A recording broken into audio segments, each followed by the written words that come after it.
네, 안녕하세요. 지금 이 시간은 욕망의 통제와 탈주, 정경각 교수님의 책을 통해서 수업을 하고 있는데, 오늘 이 시간은 라이 편입니다. 라이와 그 다음 마르쿠제의 편은 그래서 한 수업에 같이 포함시켜서 가고 싶었는데, 뭐 아마 해보면은 결국은 또 분량이 나누어져야 될 것 같긴 하더라고요. 하지만 제목 자체는 라이와 마르쿠제 1편으로 편성을 하도록 하겠습니다. 그래서 일단 제가 잘 몰라서 그런 걸 수도 있지만 여하튼 뭐 중요도에 있어서는 이제 그 다음 편에 나오는 이제 마르쿠제 다음에 이제 푸코가 나오거든요. 그래서 이제 아무래도 그런 중요도보다는 저한테는 좀 떨어지기 때문에 이 라이와 마르쿠제를 같이 엮어서 가되 또 사실상 또 두 편으로 나눠지니까요. 뭐 그게 그거죠. 여하튼 라이히 발음도 어렵습니다.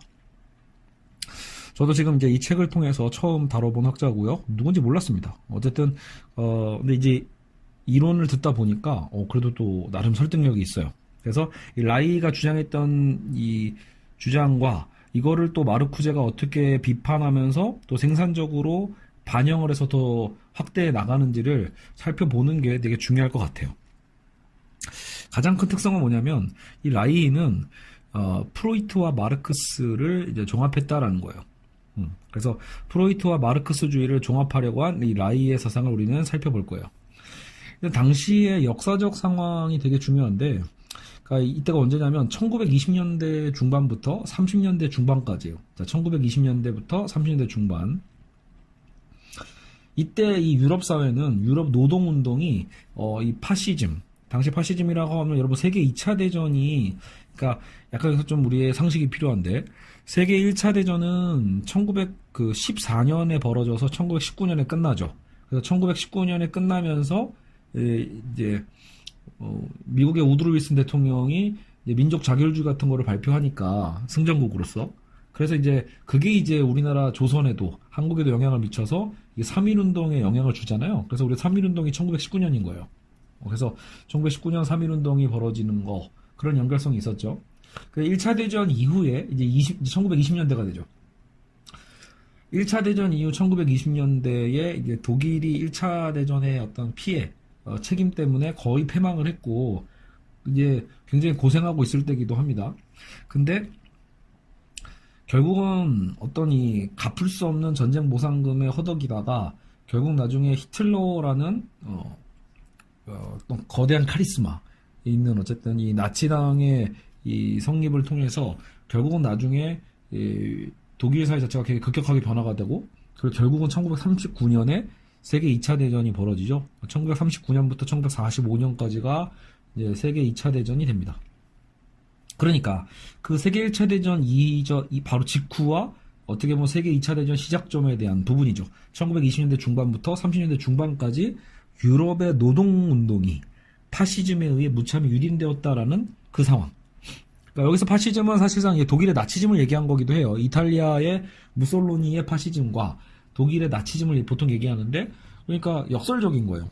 노동운동이라고 하면 사회주의 운동인데, 그 사회주의 운동이 오히려 이런 독재적인 파시즘, 전체주의에 의해서 완전히 포섭되고 유린되는 상황이 벌어짐으로써 당시에 이런 라이 같은 어떤 학자들은 굉장히 고통스럽고 멘붕이었겠죠. 어떻게 보면 이것을 어떻게 이해해야 되는가.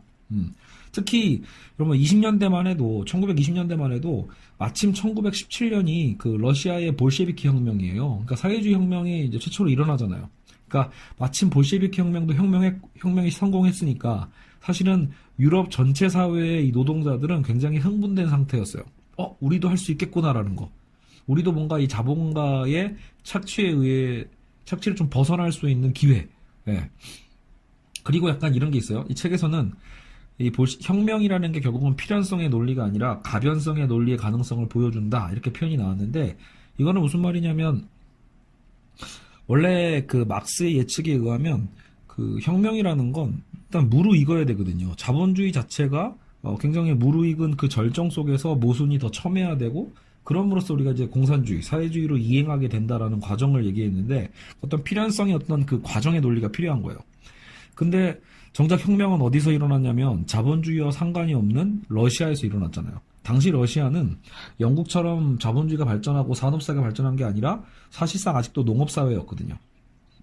그러니까 여전히 왕정시대고 여전히 농업적인 어떤 그런 상황에서 어떻게 혁명이 일어났을까라고 했을 때 결국은 가변성의 논리로서 이것을 레닌이 나름대로 설명을 해내거든요.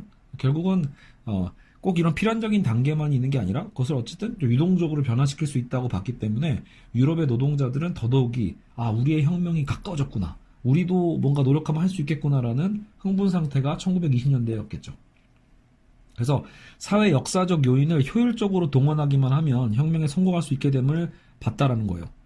그런데 문제는 뭐예요? 그런 흥분 속에서 열심히 노력을 해봤는데 자꾸 실패하는 거죠. 유럽 사회의 노동운동은 계속 번번이 실패하고 그러면서 노동자들은 나중에 아예 정작 모순적으로 역설적으로 이 전체주의였던 파시즘 지지자로 전락하게 돼요. 그러니까 이런 현상, 특히 독일의 경우 640만 노동자 중에 300만 명이 이 파쇼 권력을 지지했다라는 거예요. 그러니까 어쨌든 마르크스주의를 나름대로 이제 옹호하고 있었던 많은 학자들 입장에서는 너무 허탈했겠죠. 정작 그 혁명의 주체인 노동자들이 이렇게까지 전체주의의 어떤 이 객체로서 전락하게 돼버리면 노동자 혁명은 더더욱이 불가능해지잖아요. 그러니까 새로운 사회를 우리가 기대할 수 없게 되죠. 이제 이런 한국적 상황에서는 워낙 사회주의 자체를 뭔가 되게 부정적으로 보고 있기 때문에 지금 이런 유럽 사회의 흐름 자체가 이해가 안 갈 수도 있어요. 쟤네들은 왜 사회주의 혹은 혁명을 하려고 하지? 왜 저거 더 나쁜 데로 가려고 하지? 약간 여러분 이렇게 생각하실 수 있겠는데 그건 우리가 북한을 통해서 잘못된 모델을 인지하고 있어서 그런 거고 한국의 반공주의 교육이 사실은 이제 모든 사회주의 어떤 문제점으로 이제 부정적인 인식을 심어줬거든요. 하지만 1920년대만 보더라도 이 사회주의 물결은요, 당시 오히려 대다수의 약자였고 대다수의 노동자들에게는 오히려 일종의 메시아 같은 거예요. 새로운 구원. 끊임없는 어떤 노동 착취 속에서 새로운 사회의 가능성을 보게 만들었던, 희망을 품게 만들었던 게 사회주의거든요. 그러니까 이 당시에는 그만큼 그 사회주의로 이행해 가는 것은 굉장히 중요한 이슈였다. 그리고 많은 학자들도 거기서 어떤 대안을 본 거죠. 대안적 사회를 본 거니까요. 그런데 정작 그 혁명을 이제 추구하고 이행해 나아가야 될 노동자들이 오히려 독재사회, 독재자들의 품에 안기게 되는 그 모습이 너무나 얼마나 끔찍했겠어요. 그래서 이제 이 학자로서 분석을 해야 되는 거죠. 라이는 대중은 왜 사회주의 혁명을 통해 스스로 객관적 이익 실현의 사실을 망각하고, 그러니까 자신들이 어쨌든 그 이익 실현의 주체인데 그것을 망각하고 히틀러에게 권력을 부여하면서까지 자기 이익에 반대되는 행동을 하는가? 결국은 파쇼 권력을 지지한다라는 건 자신들의 어떤 혁명 주체로서의 그 동력을 상실하게 만드는 자기 이익에 반대되는 행동이잖아요. 대중은 왜 스스로의 억압을 욕망하고 그 억압과 착취를 주도하는 권력을 지지하는 비합리적인 행동을 하는가? 여기에 대한 궁금증인 거죠. 왜 우리는 가끔 그런 생각도 하잖아요. 한국 사회를 우리가 보더라도 왜 정작 가난한 어르신들이, 왜 가난한 농민들이 왜 부자인 보통 자유한국당을 왜 자꾸 뽑는 것일까? 이런 거에 대한 의문점들이 있잖아요, 실제로. 왜 정작, 왜 더 가난한 분들이 정작 부자들을 위해서 활동하는 자유한국당을 왜 더 지지하는가? 라고 했을 때 실제로 그게 설명되지 않는 부분이죠, 논리적으로. 그랬을 때 그런 게 궁금한 것처럼 지금 라이도 마찬가지인 거예요. 아니, 왜 대중은 스스로의 억압을 욕망하면서까지 자기 이익에 반대되는 행동을 하는 거지? 왜 자꾸 억압과 착취를 주도하는 권력을 지지하는 거지? 왜 비합리적 행동을 할까? 여기에 대한 이제 궁금증. 그래서 이걸 해결해야 되죠. 그래서 이제 그 해결점으로 라이는 프로이트를 들어오는 겁니다. 그러니까 막스주의만으로는 이게 설명이 안 돼. 그래서 차라리 여기서 프로이트의 무의식적 개념을 도입을 해보니까 어느 정도 설명이 되더라라는 거죠. 이처럼 인간 행동의 비합리성을 해명하기 위해 프로이트주의를 활용하려고 했다. 알겠죠? 여러분, 이게 사실 오늘 수업의 가장 핵심이에요. 그러니까 라이가 뭐를 주장했고 어떤 배경 속에서 뭘 주장했고 거기에 대한 답변을 어떻게 도입했는가라고 할 때 이제 프로이트를 통해서 이 막스주의를 해명하려고 한 거죠.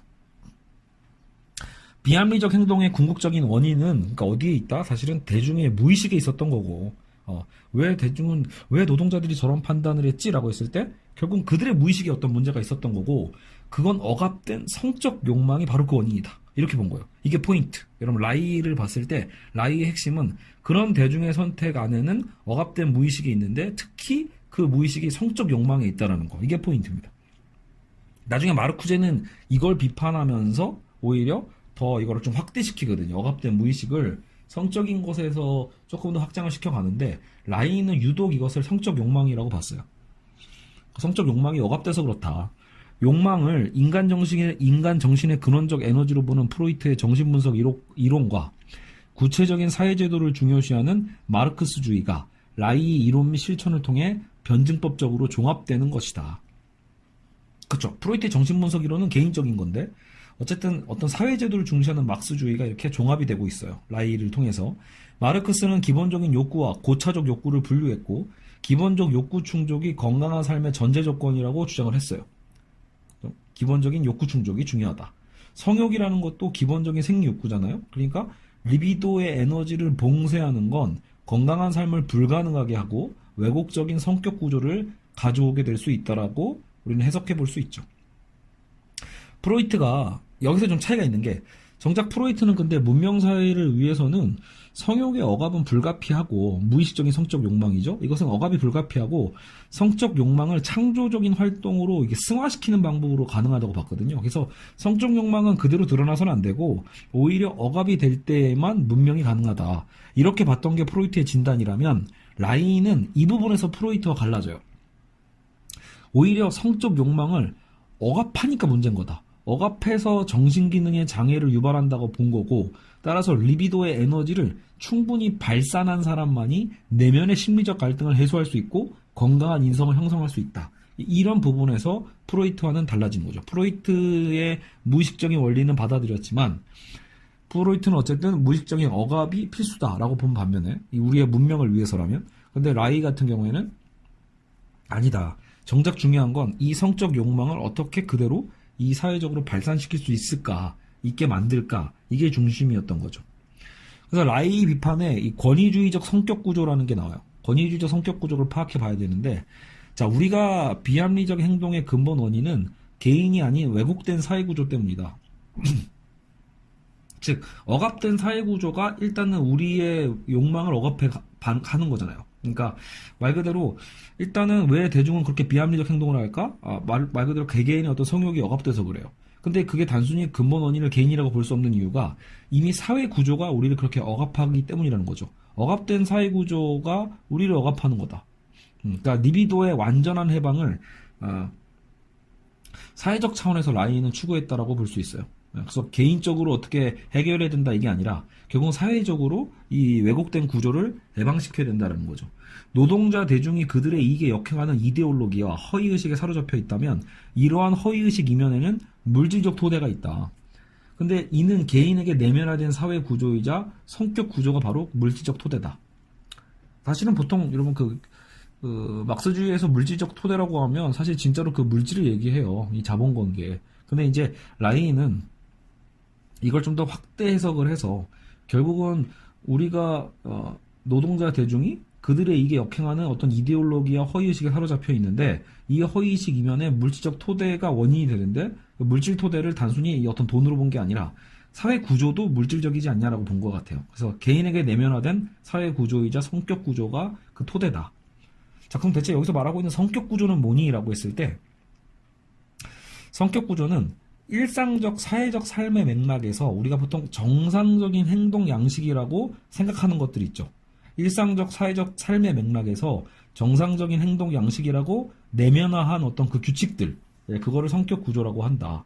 즉, 이 성격 구조는 교육을 통해서 이루어지거나 가정에서 이루어지는 이 사회와 가정을 통해서 성격 구조가 형성이 되겠죠. 어떤 정상적 행위라는 것. 그게 프로이트의 우리가 배웠던 오이디푸스 컴플렉스로 얘기해 볼 수 있는 거죠. 그러니까 우리가 오이디푸스 컴플렉스 과정을 거치면서, 그죠? 부모의 어머니를 욕망하지만 결국 어머니의 욕망의 대상이 아버지임을 알고 결국 우리는 다시 아버지에게 그 욕망의 방향에 틀어지는, 혹은 그래서 어머니로 향하는 그 욕망의 과정을 아버지의 어떤 이 규제와 어떤 이 거세 불안이죠. 그것을 우리가 받아들임으로써 사회화 과정을 이뤄내는 거. 그게 오이디푸스 컴플렉스였잖아요. 그러니까 그런 과정을 통해서 우리가 형성되는 게 바로 성격 구조다. 정상적인 어떤 행동 양식. 그래서, 사실상 이거는 그저 성격 구조라는 건 뭐 주입식이고 기계적인 어떤 교화 방식이라기보다는 되게 내면화된 방식이에요. 다음 세대의 의식에도 각인시킬 수 있는 내면화 과정을 갖고 있다. 그러니까 이 성격 구조는 단순히 1차적이고 한 세대에서 끝나는 게 아니라 다음 세대로 자연스럽게 연결되는 부분이 있죠. 그래서 이게 그 당시 사회 구조와 어떤 제도라는 물질적 토대를 통해서 영향을 받는 거다라고 본 거예요. 따라서 리비도의 자유로운 흐름을 막는 사회 구조가 왜곡된 성격을 발생시키는 거다. 지금 우리 시대의 사회 구조가 그렇다라는 거예요. 물질적 토대가 끊임없이 이런 자연스럽게 대중 다수 노동자들의 그 리비도의 자유로운 흐름을 막는 억압된 사회 구조가 문제가 된 거고, 그래서 우리가 파시즘에 순응하게 되는 거라는 거죠. 자, 그래서 물질적인 욕구를 억압하는 것. 원래 보통은 물질적 욕구를 억압하면요, 원래 인간은 저항하게 돼 있고 반란을 일으키게 돼 있어요. 그렇기 때문에 이제 우리가 막스의 혁명론을 생각해 볼 수 있는 거란 말이에요. 네, 물질적으로 자본가가 오롯이 착취를 하니까 저항이 있고 반란이 생기죠. 그런데 정작 대중은 반란을 일으키지 않고 지금 파시즘에 오히려 봉사하고 있잖아요. 그러니까 그게 왜 그러냐면 물질적 욕구를 억압했다기보다 오히려 성적 욕구를 억압했기 때문이다. 성적 욕구를 억압하면 어떤 문제가 발생하냐면 물질을 빼앗아가면 바로 저항하고 반란을 일으키지만 성적 욕구를 억압할 때는 우리가 도덕적인 방어로 무장을 하게 돼요. 그러니까 뭐냐면 성적 욕구를 억압한다는 걸 억압이라고 느끼지 않고 오히려 도덕적 정당화로 보는 거죠. 아, 그렇지. 내 성적 욕구가 삐뚤어져 있고 잘못되어 있기 때문에 이거는 도덕적으로 사실은 이렇게 억압을 할 필요가 있다라고 우리는 오히려 합리화시키게 돼요. 그러니까 오히려 저항을 못하게 되죠. 저항을 억압하게 되는 역설이에요. 그래서 물질적 욕구와 달리 성적 욕구의 억압은 오히려 더 세련된 어떤 지배 방식이 되는 거죠. 왜냐하면 대중으로 하여금 저항을 못하게 하니까. 결국 히틀러 파시즘의 출현은 히틀러 개인의 어떤 영향도 아니고 또 노동자 계급의 어떤 무지도 아니에요. 히틀러의 개인의 어떤 영향도 노동자 계급의 무지도 아니다. 그리고 독일 경제 상황이 나빴기 때문도 아니다. 오히려 대중의 왜곡된 성격 구조가 이것을 만들어낸 것이다. 라고 라이는 주장하는 겁니다. 저는 근데 그렇게 생각하진 않고요. 왜냐면 여러분 당연히 히틀러 개인의 역할이 왜 없어요. 히틀러 개인의 어쨌든 강력한 그 카리스마, 그 히틀러만의 특징이 없었으면 뭐 그런 파시즘 출현도 불가능했고요. 또 역으로 독일 경제 상황이 좋았으면 히틀러가 또 나타날 수도 없거든요. 복합적인 원인이죠, 당연히. 그러니까 그런 복합적 원인이 우연에 이것이 결합된다고 저는 봅니다. 그래서 어떻게 보면 그런 여러 가지 요소들이 결합됨으로써 가장 무서운 어쨌든 그 시대와 어떤 그 정권이 창출이 된 거죠. 그리고 가장 무서운 대중이 창출된 걸 수도 있고요. 그래서 라이의 분석이 틀렸다기보다는 대중의 왜곡된 성격 구조의 어떤 그 성적 욕구 억압만으로 보기에는 사실은 조금 무리한 어떤 주장이긴 하죠. 그래도 일리가 있다. 충분히 생각해 볼 수 있는 부분은 있어요. 그러니까 그렇지, 왜 물질적으로 착취된 부분에 대해서 저항해야 정상인데 왜 이렇게 순응할까라고 봤을 때 사실은 이런 우리 어떤 무의식적인 욕구의 억압이 굉장히 어떤 영향을 미친 게 아닐까라고 충분히 우리는 합리적으로 생각해 볼 수 있죠. 이데올로기 정치운동이 억압된 리비도의 욕망을 자극할 때 자기 이익에 반대가 되더라도 동조하는 비합리적 선택을 하게 된다는 거. 특히 권위주의적 성격 구조에 문제가 있다. 권위주의적 성격 구조는 뭐야? 아까 성격 구조는 일상화된 우리의 정상화된 어떤 하나의 흐름이라고 봤잖아요. 정상적인 어떤 사회적인 인식.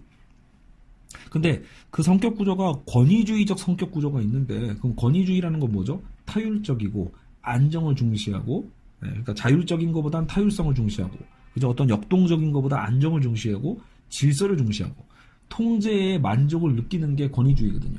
그러니까 이런 권위주의적 성격 구조가 강화되면 맹목적 추종이 가능해지니까 이게 특히 이 권위주의적인 성격 구조가 자본주의 사회의 권위 구조와도 일치한다라고 라인은 평가하고 있어요. 그러니까 자본주의가 발달하면 발달할수록 권위주의 성격 구조도 강화되는 거죠. 그러니까 사회주의 실현을 가로막는 대중의 심리적 토대가 바로 이 권위주의적 성격 구조다라고 보고 있습니다. 그래서 파쇼주의가 대중의 무의식적 욕망을 표출시키고 재생산해온 반면에 이제 정작 추구해야 될 사회주의는 어때요? 오히려 억압해왔다라는 거, 무의식적 욕망을. 그러니까 이것이 전략적 실수다. 그러니까 정작 뭐였죠? 나름대로 파쇼주의는 다른 방식으로라도 어떤 대중의 무의식적 욕망에 대한 것을 좀 이렇게 뭔가 표출시키려고 하던가 재생산해 놓으려고 하는 측면이 있다라면 정작 사회주의라는 건 너무 억압을 했다. 너무 오히려 억압을 함으로써 욕망을 억압함으로써 되려 인기를 잃게 됐다라고 볼 수 있는 거죠. 이게 전략적 실수다. 자유에 대한 결국 무의식적인 공포, 질서에 대한 무의식적인 열망. 그러니까 오히려 자유는 공포스러운 거예요. 권위주의는 자유를 중시하지 않죠. 질서를 중시한다는 얘기는 자유보다는 안정성이거든요. 통제. 그러니까 대중은 자유에 대한 무의식적인 공포가 있고 질서에 대한 무의식적인 또 열망이 있다. 히틀러는 이런 대중의 심연에 있는 무의식적 욕망의 역동을 간파한 셈이다 라고 보는 거예요. 뭐 에리 프롬도 자유로부터의 도피를 얘기한 것처럼 사실 대중은 자유를 주어졌을 때 오히려 두려워하고 무서워할 수도 있겠죠. 그렇죠? 자, 그리고 성격 구조는 계급적으로 결정된다라고도 얘기합니다. 우리의 성격 구조라는 건 내 개인이 선택하는 방식이 아니라 사실 이미 계급적으로 구성된다라고 보는 거죠. 정상적인 틀 속에 스스로 가두기, 그러니까 사회적 심리적인 어떤 탈구를 방지한다. 자, 학교 교육도 그렇고요. 우리 가정 교육도 그렇고 결국은 이렇게 생각해 보면 돼요. 우리가 전형적인 서민이나 중산층으로서 태어나신 분들 보세요. 그러면 전형적인 노동자로서의 성격 구조가 형성될 수밖에 없다라는 거예요. 일반 서민 교육, 가정 교육뿐만이 아니라 가정 문화의 어떤 교육의 영향도 그렇고 학교 교육도 여러분 어때요? 기본적으로 어떤 국공립 교육을 한다라는 건 전형적인 노동자로서의 성격 구조, 결국 아까 그 권위주의적 성격 구조에 형성되게끔 계급화되는 거예요. 한편으로 돈 많은 어떤 부잣집에서 태어난 사람들 생각해보면 전형적 자본가로서의 성격 구조를 계급화한다라는 거죠. 자본주의로서의 성격 구조를 갖고 영향을 받습니다. 성격 구조에 내면화된 주관적 계급. 그러니까 결국 이 계급은 우리가 현재 민주주의 사회에서는 실제 눈에 보이는 계급은 없잖아요. 하지만 우리가 암묵적으로 이 계급은 또 있다고 보거든요. 그러니까 내면화된 계급 구조는 이미 있어요. 그러니까 그것이 가정과 학교 교육 시스템 어떤 문화적인 어떤 여러 가지 계층화를 통해서 그것이 고스란히 계급적으로 계속해서 결정되는 거죠. 성격 구조가. 그러니까 되물림되는 거고. 자, 그래서 권위주의 성격 구조는 유아기에 억압된 성적 욕망에 기인하고, 자, 리비도를 억압합니다. 리비도가 억압되면 성적 욕망의 에너지죠, 리비도. 대중의 의식 구조 억압이고, 이익에 역행하는 비합리적 사고 행동이 나온다. 그렇다면 산업 현장의 노동자는 사회주의적인 의식화 과정이 필요한 그 현업 현재 노동자. 우리가 산업 현장에서 노동자로서 일해. 그러면 사회주의적인 의식화 과정이 필요하죠. 네. 그래야지만 깨닫고 뭔가 내가 착취당하고 있음을 깨닫고 싸울 수 있으니까.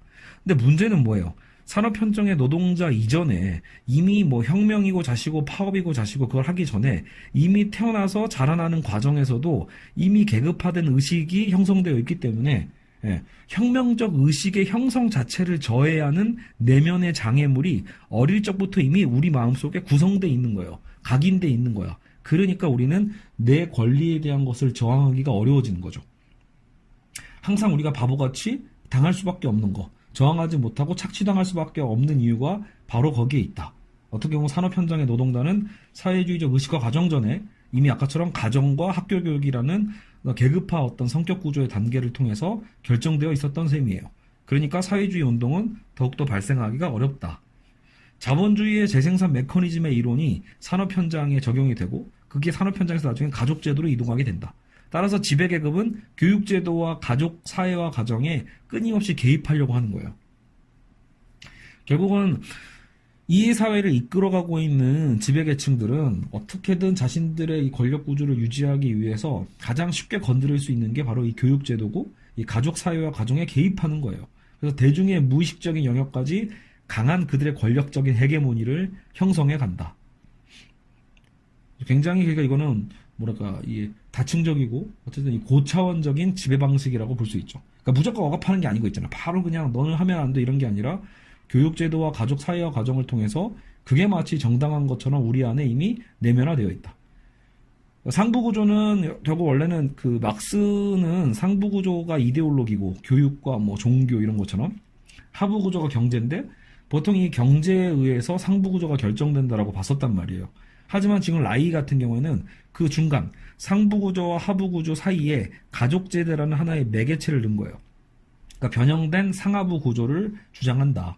그러니까 단순히 경제가 이데올로기를 결정하는 게 아니라 매개적으로 그 가족제도나 아까처럼 그 사회화 과정, 오이디푸스 컴플렉스의 어떤 이 과정이 굉장히 중요한 매개 역할을 하고 있다라고 어떤 다른 도식을 추구하고 있는 셈이죠. 자, 그래서 이 리비도의 통제, 리비도의 에너지는 생산 노동을 만들어내기 때문에 그렇기 때문에 리비도의 에너지를 아까처럼 우리가 성욕, 우리가 무의식적으로 억압되기 이전에 그 성욕에다가 리비도를 쏟지 못하게끔 끊임없이 생산 노동에만 리비도 에너지를 집중시키게 만든다. 이 사회는요. 그러니까 기본적 성욕은 억압된 채 우리는 뭐예요? 끊임없이 노동하게끔만. 노동의 에너지로서 리비도를 쓰는 거죠. 그러면 생산력은 더 늘어나니까. 사실 여러분 단순한 도식이에요. 그러니까 자본가들은 끊임없이 이 노동자들의 개인의 자유시간을 침범하고 그들이 어떤 이 리비도의 에너지를 자신들이 원하는 곳에 쓰지 못하게 해야지만 그 에너지가 축적된 것을 자신들이 원하는 생산 노동에 쏟아붓게 만드는 거잖아요. 그러니까 기본적 성욕을 억압하는 방식이다. 성욕을 억압하는 이 가족제도는 곧 권위주의고 이것은 자본주의 사회 질서의 특징과 같다. 성적 억압의 기원을 생각해보면 권위주의적인 가부장적 사회제도의 출현과도 연결이 된다는 거예요.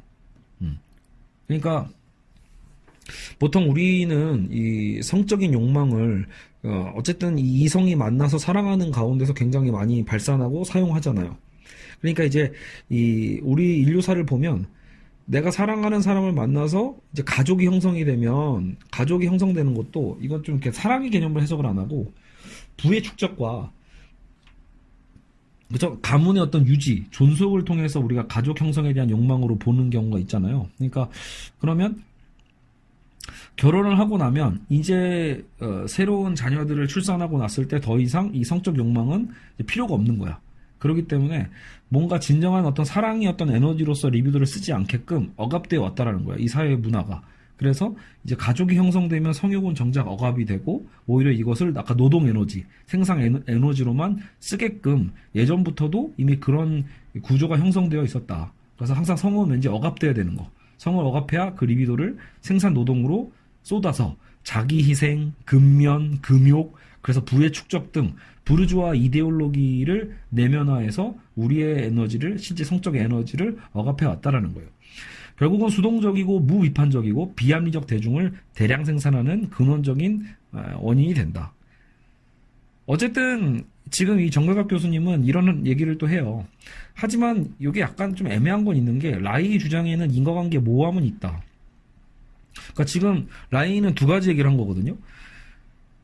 가부장제가, 그러니까 우리가 이건 되게 고대적인 거잖아요. 그러니까 수천 년 전부터 있었던 가부장제가 권위주의적 지배의 원인이라고 사실 이렇게 잠깐 얘기를 하거든요. 등장시켰죠. 결국은 가부장제가 권위주의적 지배의 원인이라고 했는데 아까는 계속해서 자본주의적 제도가 오히려 원인이라고도 얘기했거든. 자본주의는 근대 이후에 파생된 거고 가부장제는 고대 때부터 있었던 거기 때문에 지금 원인을 이렇게 두 개로 잡아두면 인과관계가 모호해진다라는 거죠. 그죠? 가부장제는 자본주의보다 훨씬 이전부터 있었으니까. 어쨌든 이런 모함은 있지만 대충 넘어가자라고 생각하면 자, 그럼 라인은 이 원인을 파악하고 나서 가만히 있었냐? 그게 아닙니다. 결국은 미국으로 건너가서 적극적으로 그렇다면 이제 이 억압된 성적 욕망을 우리가 이제 발산시켜야 된다라는 운동을 했겠죠. 그러니까 그런 것을 이름이 특이해요. 섹스폴 운동이라고 하는데 본인이 이름 붙였겠죠. 섹스폴 운동을 시작했어요. 그래서 라인은 자기 주장을 실현하기 위해서 1929년에 성행위와 성연구를 위한 사회주의 협회를 하나 만들고 30년에는 노동자 계급의 성정치를 위한 독일협회 이런 걸 만들어서 3년 동안 섹스폴 운동을 움직였다고 해요. 이끌었다고 합니다. 근데 뭔지 정확히는 저도 잘 모르겠네요. 자, 근데 권위주의적 성격 구조가 사회주의 혁명의 필수 요소인 계급 의식화를 막는 주요 요인임을 규정하고, 그러니까 이 운동의 핵심이 뭐예요? 구체적으로 어떻게 했는지는 저는 잘 모르겠지만 어쨌든 목적이 있는 거죠. 대체 그 운동의 목적과 방향은 뭡니까? 라고 했을 때 권위주의적 성격 구조가 사회주의 혁명의 필수 요소인 계급 의식화를 막는 주요 요인임을 깨닫게 하는 거예요. 규정하고 결국 이를 전환하기 위해서 정신분석 투쟁을 전개하는 게 운동의 내용이자 목적입니다. 그렇기 때문에 권위주의적 사회와 성적 억압의 심리적 역기능을 제거하고자 한 거죠. 결국 노동자에게 지금 현실의 근본적인 문제 원인을 자각시키기 위해서 자각시키기 위한 어떤 비판 정신을 키워나가는 운동이라고 볼 수 있어요. 근데 그러다 보니까 이 라이의 이 뭐 원인 분석도 알겠고 이 대안도 알겠고 듣다 보면은 그럴싸하긴 한데 이게 결국은 국제 정신분석 학회에서도 비난받고 당시 사회주의 공산당에서도 비판을 받는 거예요. 왜냐하면 정신분석 학회 입장에서는 야, 꼭 개인 치료 목적으로서 이 정신분석을 활용해야 되는데 너는 뭐 그걸 거시적이고 거창하게 마치 이 사회 구조의 문제가 무의식적인 어떤 해결 방안으로 해결될 거라고 보니? 라는 식으로 비판할 수 있겠죠. 또 공산당이나 사회주의 입장에서는 야, 계급 모순이 중요하지 지금 성문제에 집착할 때가 아니야라고 얘기할 수 있잖아요. 넌 너무 지나치게 성문제에 집착한다라고 해서 결국은 계급 모순에 대한 부분에 우리가 더 노동자들이 깨달아야 되는데 이 계급 모순보다 자신의 성적인 것에 성적인 그 욕망에 더 집중하게 되기 때문에 그런 시각에 대해서 비판했다고 합니다. 그러니까 원래 뭐 이렇게 뭔가 종합하려고 하는 입장은 항상 두 쪽의 비판을 다 받게 돼 있어요. 예, 그래서 정신분석과 사회주의를 종합하려고 했던 라이히는 결국은 양쪽에서 다 비판을 받게 된다. 어쨌든 그래도 여러분 지금 오늘 이 짧지만 요 라이의 입장을 들으면서 나름 납득이 되는 부분은 좀 있죠. 의외로 고개가 끄덕거려지는 그래 뭔가 우리 무의식적 욕망이 억압돼서 정말로 사회적으로 그런 흐름이 나타날 수도 있겠구나라고요. 다만 항상 그래서 여러분 정신분석적인 그 분석의 원래 어려움이 뭐냐면요. 코에 걸면 코걸이, 귀에 걸면 귀걸이가 될 수 있는 게 또 이 무의식의 영역이에요. 그렇기 때문에 어떤 논리적인 고리를 하나 만들어내면 다 그럴싸해 보이는 게 이 정신분석의 장점이자 곧 단점이 됩니다. 이 부분은 항상 기억해 두세요. 항상 그래서 정신분석 자체가 학계에서 크게 인정받지 못하는 이유가 실제로 그런 부분이거든요. 의식으로 의식화할 수 없는 게 무의식인데 그 무의식을 연구하는 학문이 정신분석이다 보니 얼마나 그것이 과학의 영역에서는 못마땅하겠습니까? 그죠? 자, 어쨌든 그래서 우리가 그래서 이제 라이를 인정해 준다라면 무의식적 리비도의 욕망이 사회 변동의 원동력이 될 수 있다라는 어쨌든 새로운 관점을 제시했다라는 거. 정치운동의 원동력은 결국은 어떤 제도나 이런 것보다도 우리 내면의 욕망이 있다라는 게 궁극적인 부분이니까 나중에 결국은 새로운 대안도 나오는 거죠. 정치운동의 원동력에 있어서 결국은 어떻게 하면 대중의 욕망을 건드릴 수 있는가. 이게 되게 중요한 정치 전략이 될 수 있죠. 어떤 부분에서 저는 되게 맞다고 봐요. 결국은 한국 사회의 정치 구조도 정말로 이 대중의 이 유권자들의 욕망을 누가 건드려 주는가에 달려 있거든요. 자, 그래서 한계. 라이의 의의는 이런 거지만 아까처럼 비합리적 행동은 이데올로기 효과로 인함이고 나아가 모든 정치운동의 동력을 리비도라고 해버리면 정작 물질적 토대를 중시하는 사회주의 유물론적 입장과 충돌하는 자기 모순은 생긴다. 즉 라이는 어쨌든 사회주의의 입장에서 이 운동을 꾸려나가고 싶어 했지만 여러분 사회주의라는 건 기본적으로 유물론적이다라고 생각을 많이 하거든요. 그러니까 물질적 토대를 중시하는 사회주의의 유물론적 입장에서 봤을 때 정작 지금 라이의 주장은 물질보다도 오히려 물질적이지 않은 오히려 어떤 이 리비도에 대한 성적 에너지를 자꾸 얘기하잖아요. 그 리비도를 물질이라고 하긴 참 모호하잖아요. 그렇기 때문에 이 부분에서 충돌할 수 있다라는 거예요. 근데 이제 아까 제가 초반에도 그런 얘기를 했지만, 그러니까 라이는, 그러니까 이 성적 에너지인 리비도를 꼭 어떤 무형의 어떤 의식적 개념으로 인식하면은 물질적 토대가 될 수 없지만, 그래도 뭔가 이 성적 리비도 자체를 굉장히 우리가 뭔가 원자적으로 생각할 수 있는 어떤 진짜 실질적 에너지로 본다라면 물질화될 수 있는 가능성이 있거든요. 그러니까 그런 측면으로 생각해 봤을 수도 있고, 아니면 우리가 보통 성격 구조, 내면화된 사회 구조 이런 걸 강조했잖아요. 이런 또 구조적인 측면을 물적 토대라고 아마 연결을 했을 거예요. 그렇기 때문에 본인 스스로는 이거 물론 저도 라이를 처음 본 거지만 그렇게 합리화할 수 있지 않았을까. 사회주의가 말하는 물질적 토대를 꼭 돈으로만 보지 말고 결국은 어떤 사회 구조에 대한 거 아니면 성적 에너지에 대한 것도 충분히 물질적일 수 있지 않을까. 뭐 이런 생각을 해볼 수는 있겠죠. 굳이 맞춰본다면 억지로. 자, 그래서 나중에 우리가 다시 다루게 될 라이 이후의 마르쿠제가 그거 억압된 성욕의 해방이 개인 사회 병리 모두의 해결 방식으로 쓰여진다는 게 말이 되냐. 마치 억압된 성욕이 해방되면 모든 게 다 해결된다는 얘기잖아요. 개인도 해결되고 사회 문제도 해결되고 그게 만병통치약으로서 그렇게 쓸 수 있는 것인가라는 비판이 나오는 거죠. 자, 근데 이제 라이히가 여기 다뤄진 이유도 또 거기에 있어요. 제가 지금 이 책을 계속 이제 분석하면서 느끼는 게 그거였잖아요. 결국 이 책은 들레즈에서 완성이 될 거예요. 들레즈가 얘기하는 욕망에 대한 긍정. 그러면 이 들레즈는 라이도 마찬가지잖아요. 성적 욕망을 사실상 긍정한 셈이에요. 성적 욕망이 억압돼서 오히려 대중의 정치적인 어떤 부분이 문제가 생긴다고 본 거니까. 그래서 들레즈도 라이의 이 욕망 이론을 그러니까 이 사회 변동의 원동력으로서 욕망을 규정한 거에 대해서 공감을 했다고 합니다. 그래서 이 부분이 나중에 들레즈 쪽에서 연결이 되겠죠. 하지만 바로 이후에 나오게 되는 마르쿠제는 이 부분을 철저하게 비판하면서 구분짓기를 했다. 모든 성욕의 해방을 모든 문제의 만병통치약으로 보는 건 잘못됐다고 얘기를 하죠. 이제 이 부분은 이제 우리가 다음 시간, 다음 편에서 다뤄보도록 하겠습니다. 그래서 라이는 오늘 이렇게 좀 간단하게 40분이 안 걸렸는데 이 정도로 마무리하도록 하겠습니다. 그래서 다음 편 라이와 마르쿠제 2편에서 마르쿠제를 다뤄보도록 하죠. 예, 그래서 마르쿠제는 욕망의 과잉 억압이라고 해서 그 성적 욕망에 대한 집착만이 아니라 조금 더 범주적으로 좀 넓게 욕망을 잡는 게 좀 포인트인 것 같아요. 그때 다시 한번 다뤄보도록 하겠습니다. 여러분 고생하셨습니다.